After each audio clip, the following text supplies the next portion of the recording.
नमस्कार दोस्तों, स्वागत है आप सभी का हमारे पंचशील एजुकेशन एकेडमी के ऑनलाइन प्लेटफॉर्म में। मैं वंदना आपके लिए लेकर आती हूँ हिंदी भाषा की सामान्य जानकारी। पिछली कक्षा में हमने पढ़ा था शब्दों के बारे में, शब्दों के भी आखिरी भेद सार्थक शब्दों के बारे में। सार्थक शब्द हमारे पास कौन से शब्द? वे शब्द जिनका निर्माण अर्थ के सहित हो तथा क्रम व्यवस्थित हो। फिर हमने देखा था कि सार्थक शब्दों में हमारे पास शब्दों के कौन कौन से प्रकार आएंगे। सार्थक शब्दों में सबसे पहले हमारे पास आए थे विलोम शब्द, उसके बाद पर्यायवाची शब्द, उसके बाद श्रुति सम भिन्नार्थक शब्द तथा उसका आखिरी भेद वाक्यांश के लिए एक शब्द। तो पिछली कक्षा में मैंने आप लोगों से 2 प्रश्न पूछे थे तथा मैंने कहा था कि वे दोनों शब्द किस शब्द के पर्यायवाची शब्द हैं। मुझे कमेंट सेक्शन में अपना जवाब दीजिएगा। तो शब्द थे आप लोगों के लिए चक्रपाणी तथा वीणापाणी। ये दोनों शब्द किस शब्द के पर्यायवाची शब्द हैं? पहला शब्द चक्रपाणी, यानी कि पिछली कक्षा में जब हमने देखे थे विलोम शब्द तो हमने देखा था कि पाणी शब्द का अर्थ क्या है। पाणी यानी कि हाथ, कर, कुछ भी। तो चक्र है हाथ में जिसके, और वो है हमारे पास विष्णु। तथा दूसरा शब्द था वीणापाणी। वीणापाणी यानी कि वीणा है हाथ में जिसके, और ये शब्द पर्यायवाची था सरस्वती का। तो आज बात करते हैं अगले टॉपिक की, जो कि हमारे पास है उच्चारण स्थान। उच्चारण स्थान यानी कि वर्णों का उच्चारण करते समय मुख के किस हिस्से का प्रयोग किया जाता है, वायु का निकास मुख के किस हिस्से से होता है, ये सभी जानकारी हम प्राप्त करेंगे इस कक्षा के माध्यम से। तो आइए चलते हैं। आज का हमारा टॉपिक उच्चारण स्थान। जानते हैं परिभाषा से कि उच्चारण स्थान क्या होते हैं, इनका किस किस प्रकार से प्रयोग किया जाता है। विभिन्न विभिन्न वर्णों का उच्चारण करते समय मुख के जिस भाग पर विशेष बल पड़ता है उसे उस वर्ण का उच्चारण स्थान कहा जाता है। उच्चारण स्थान यानी कि भिन्न भिन्न वर्णों का उच्चारण करते समय मुख के जिस भाग पर विशेष बल पड़ता है। फिर चाहे बात स्वरों की हो, व्यंजनों की हो, ये सभी हमारे पास वर्णों की श्रेणी में आएंगे। तथा उच्चारण करते समय मुख के किस हिस्से पर बल पड़ता है, आइए जानते हैं।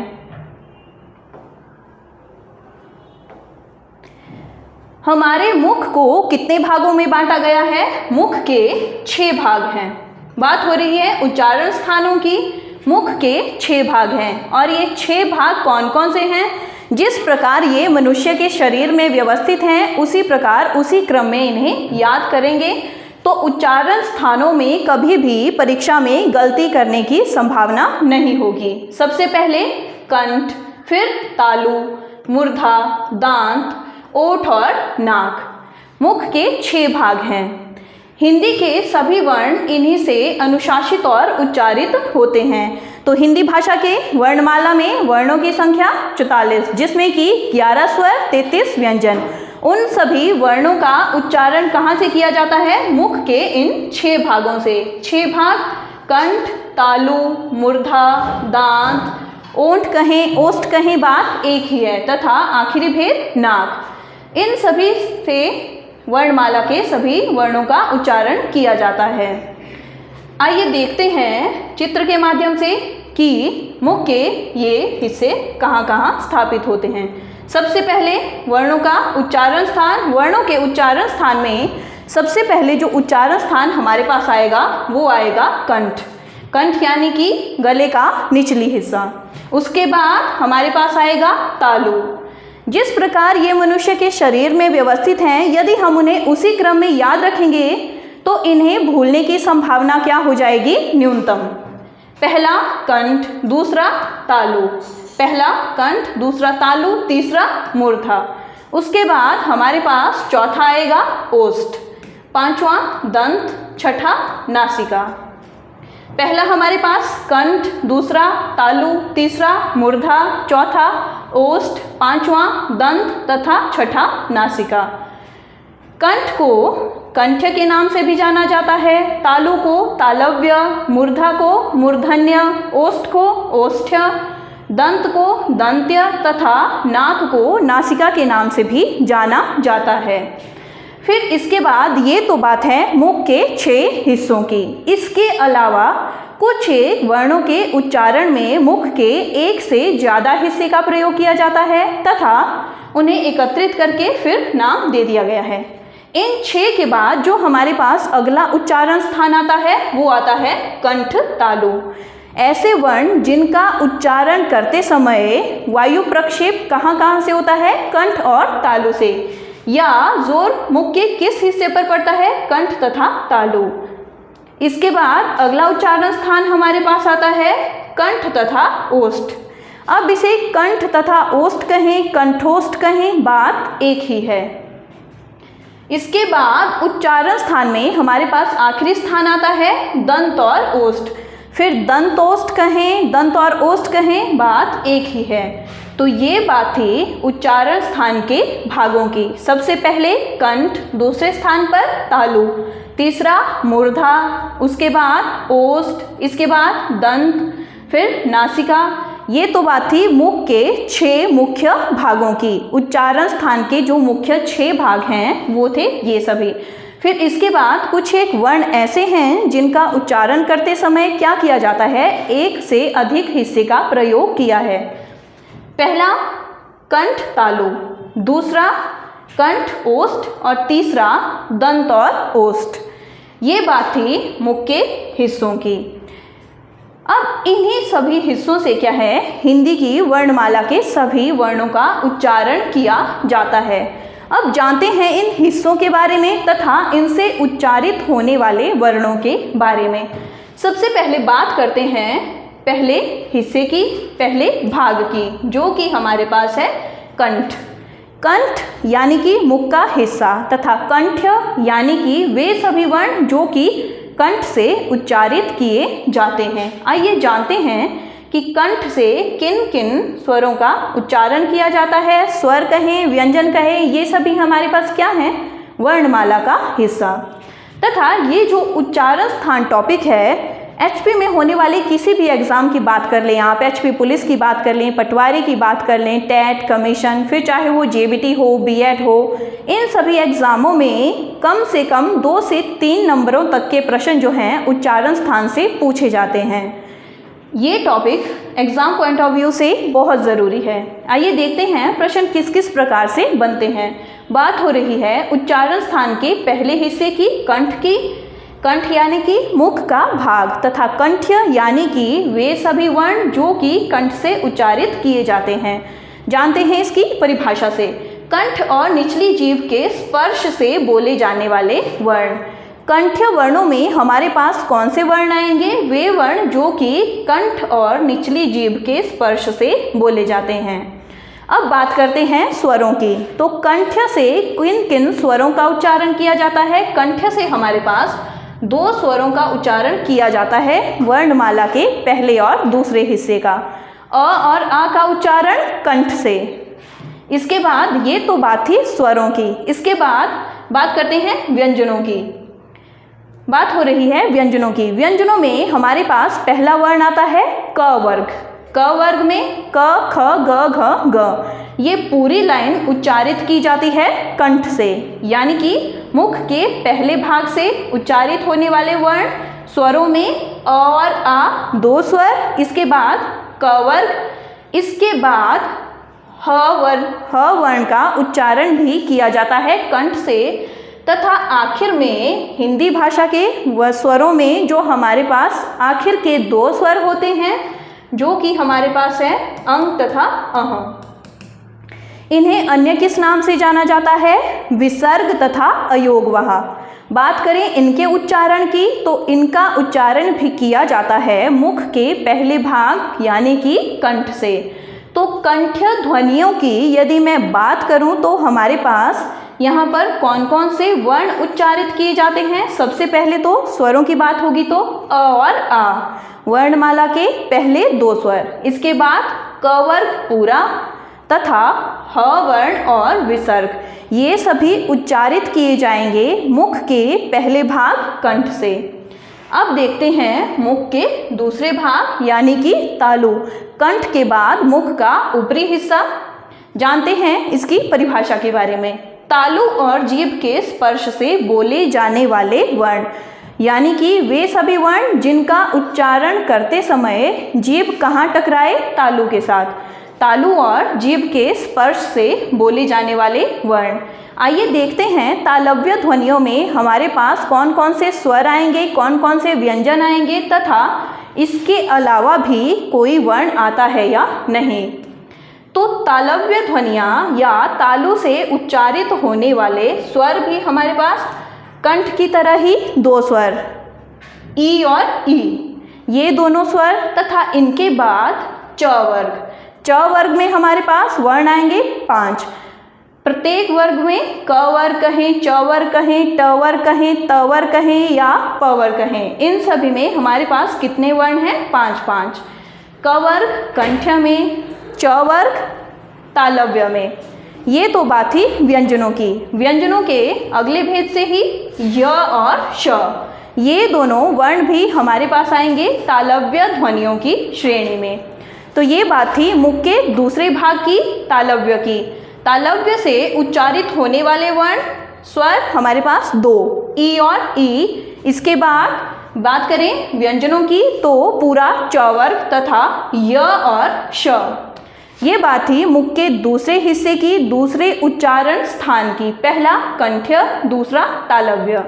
अब देखते हैं मुख के तीसरे भाग की, जो कि हमारे पास है मूर्धा, तथा मूर्धा से उच्चारित होने वाली ध्वनियाँ हमारे पास कहलाएंगी मूर्धन्य। आइए जानते हैं कि इसमें हमारे पास वर्णमाला के कौन कौन से वर्ण आएंगे। मूर्धा और जीभ के स्पर्श से उच्चारित होने वाले वर्ण मूर्धन्य ध्वनियाँ हमारे पास आएंगी। मूर्धा और जीभ के स्पर्श से बोले जाने वाले वर्ण। आइए देखते हैं कि इसमें हमारे पास कौन कौन से स्वर आएंगे, कौन कौन से व्यंजन आएंगे।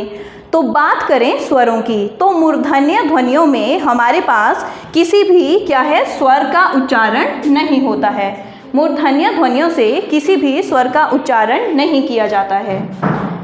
मूर्धन्य ध्वनियों से उच्चारण किया जाता है व्यंजनों का। व्यंजनों में भी क, च, ट यानी कि तीसरे वर्ग की च वर्ग, तो पूरा च वर्ग तथा इसके अलावा र और श। मूर्धन्य ध्वनियों से किसी भी प्रकार के किसी भी स्वर का उच्चारण नहीं होता है। मूर्धन्य ध्वनियों से उच्चारण किया जाता है ट वर्ग का, इसके बाद र तथा श का। ये बात थी मुख के तीसरे भाग की मूर्धन्य की। पहले भाग में हमने देखा कंठ्य, दूसरे में हमने देखा तालव्य, तीसरे में हमने देखा मूर्धन्य तथा इनसे उच्चारित होने वाले स्वर तथा व्यंजन। अब बात करते हैं मुख के चौथे भाग की, जो कि हमारे पास है दांत। मुख का अगला भाग दांत। आइए जानते हैं कि दांत से किस किस वर्ण का उच्चारण किया जाता है। देखते हैं दांत और जीभ के स्पर्श से बोले जाने वाले वर्ण। तो दंत्य ध्वनियों में हमारे पास कौन से वर्ण आएंगे?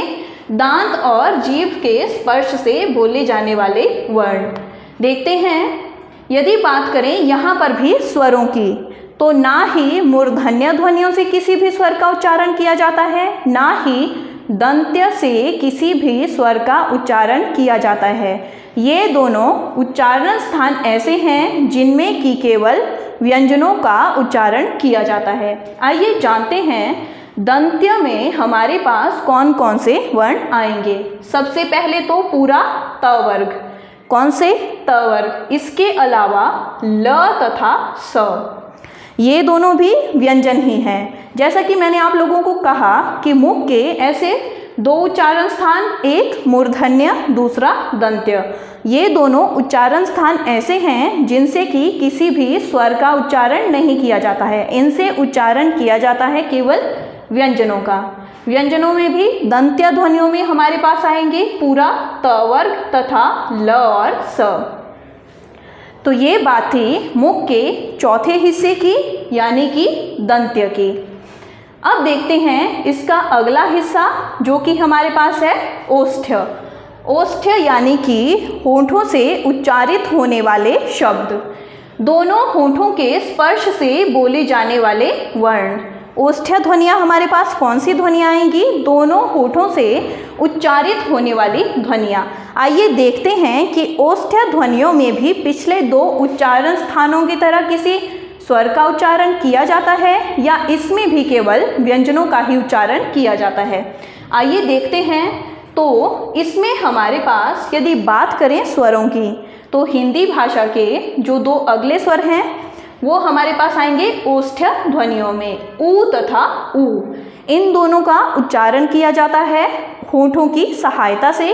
और बात करें उच्चारण स्थान की, तो वो हमारे पास आएगा ओष्ठ्य। अब बात करते हैं, ये तो बात थी कि स्वरों की, कि ओष्ठ्य में हमारे पास कौन कौन से स्वर आएंगे। अब बात करते हैं व्यंजनों की।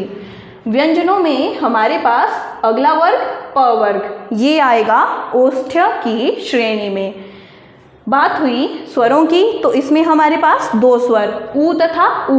यदि बात करें व्यंजनों की, तो हमारे पास पूरा प वर्ग। अब बात करते हैं उच्चारण स्थान के अगले भेद नासिक्य की।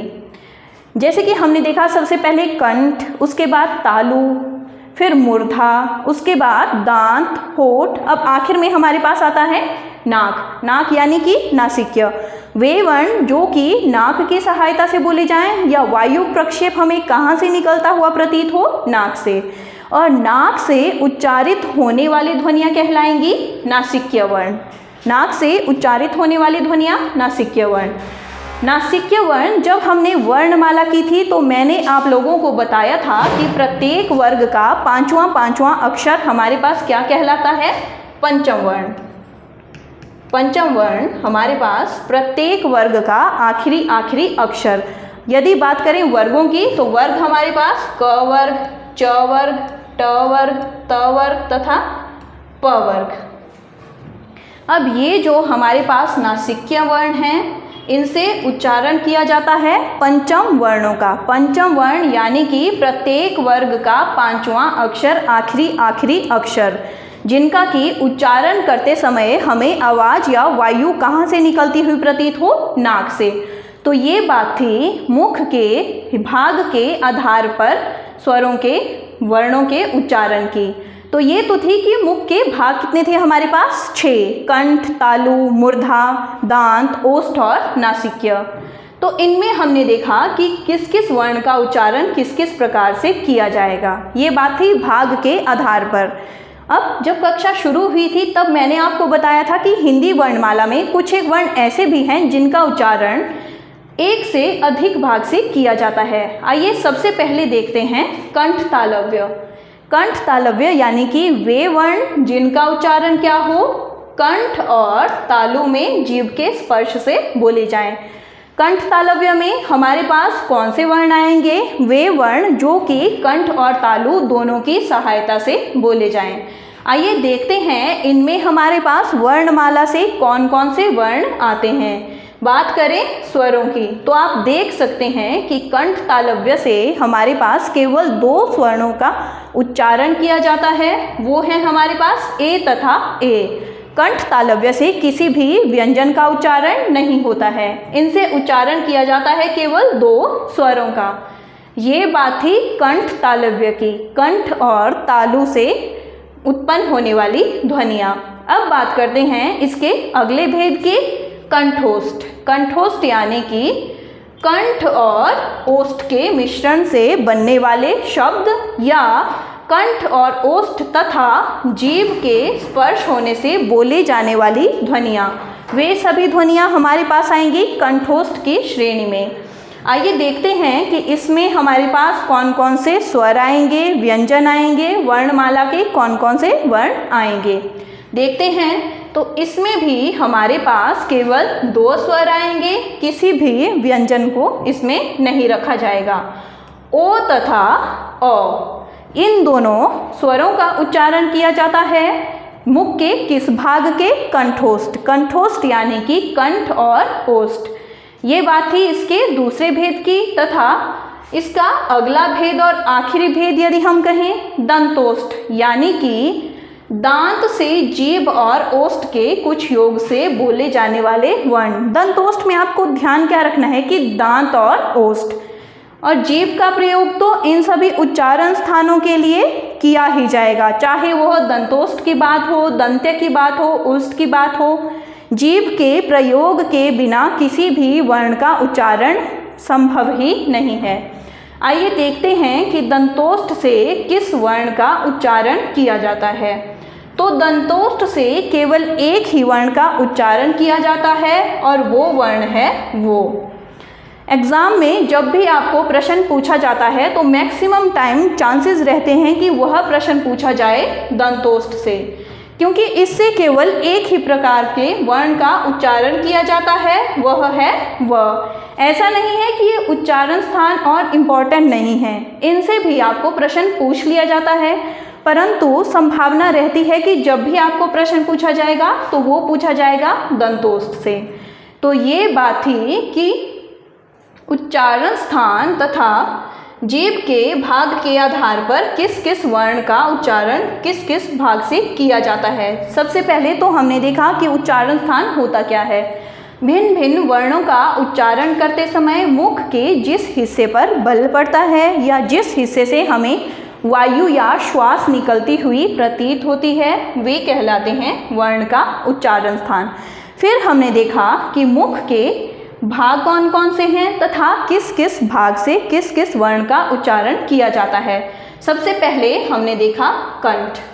मुख का पहला भाग कंठ, दूसरा भाग तालु, तीसरा भाग मूर्धा, चौथा भाग दंत, पांचवा भाग ओष्ठ तथा छठा भाग नासिका।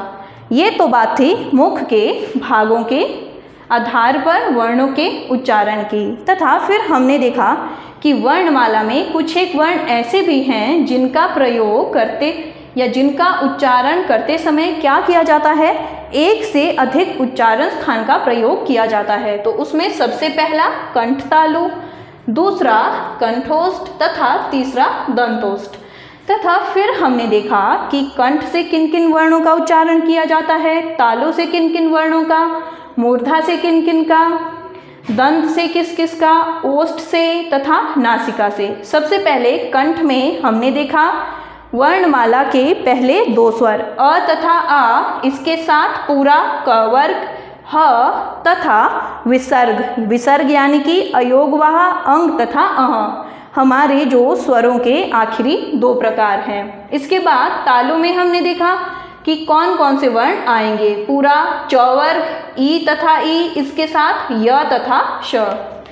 फिर हमने देखा कि उच्चारण स्थान का तीसरा भाग मूर्धा, इससे उच्चारित होने वाली ध्वनियाँ मूर्धन्य।